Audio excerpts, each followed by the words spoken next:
Hello and welcome. This is my training video for a MOD1 test in the Swansea test centre.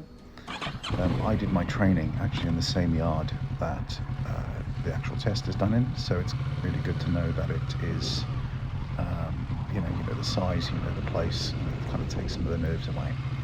So what I'm going to do is I'm going to run through the test with you. So the first exercise that I'm doing now is I'm rolling up into what is effectively known as the garage. Here I've ridden the bike onto the left-hand side of these cones. You need to make sure that you effectively park the bike, turn off the engine, and the equivalent of putting your bike in a garage, really. So then effectively once it's in there, you just reverse the bike out with the engine off, and it's a manual handling exercise. So the point is to move it from one bay or garage into the next bay without touching any of the cones. This is the best way that this is the way that I was told to do it, so this seemed to work quite well. You can't touch the cones, and it's just really designed to show, do you know how to handle a bike? Can you handle a bike? Is it too heavy for you? Will it fall over? It's really just a safety thing. Okay. The next exercise is the cones. So you've got to ride slowly, foot on the back brake, and don't turn too quickly, but it's really just about control. So this will be, it's fairly straightforward. Your instructor will show you what to do.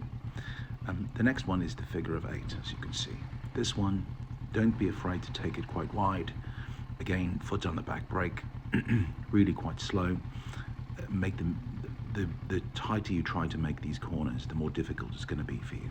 So as long as you go inside of that cone there, and you do figures of 8 around the blue cones, and go quite wide and show that you can control the bike, then they'll be fine with that. I think you do it 2 to 3 times, maybe a little bit more.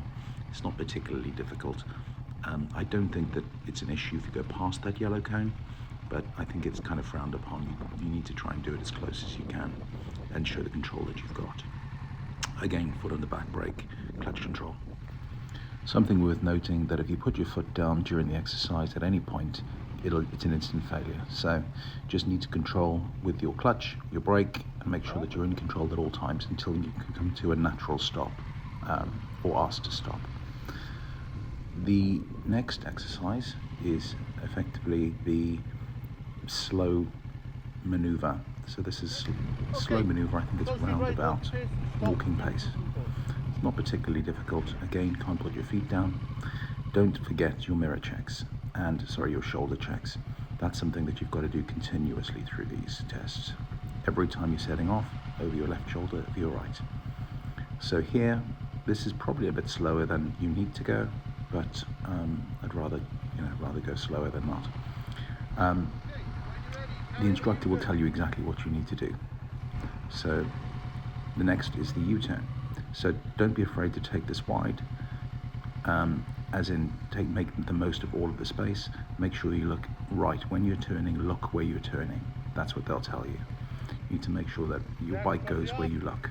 And again, the U-turn, slow, controlled, and make the most of all of the space that you've got. There's actually plenty.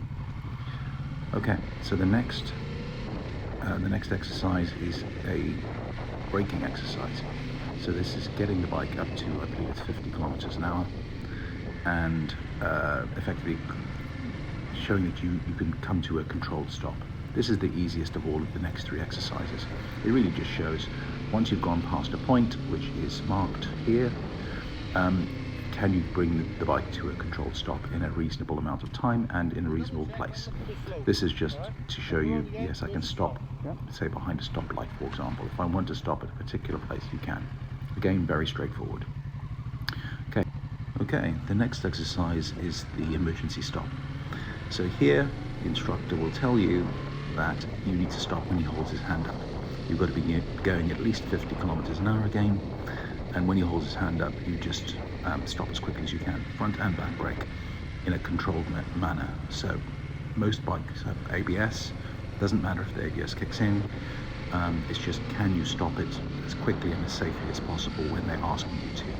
This is a random exercise, so it can be early-ish or late, but it'll definitely be after those that speed trap. So again, as long as you stop safely and within a reasonable distance, which they'll tell you where that is, that'll be fine. Okay, so now the next test is the hazard avoidance. This is the one that I was worrying about the most. No need to worry. So again, it's a 50-kilometer speed you need to be traveling, and you've got to swerve to avoid what would be a hazard in the road. It's a hazard avoidance. This is, again, don't overthink this. It's really, really straightforward. Once you're traveling, you will either turn to the left, swerve to the left, or swerve to the right. And that's it. That's the test done.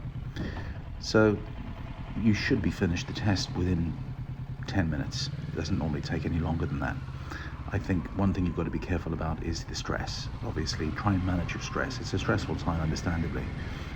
So I hope that was useful. And if you're using this to practice or to get up to speed for your MOD1, then good luck.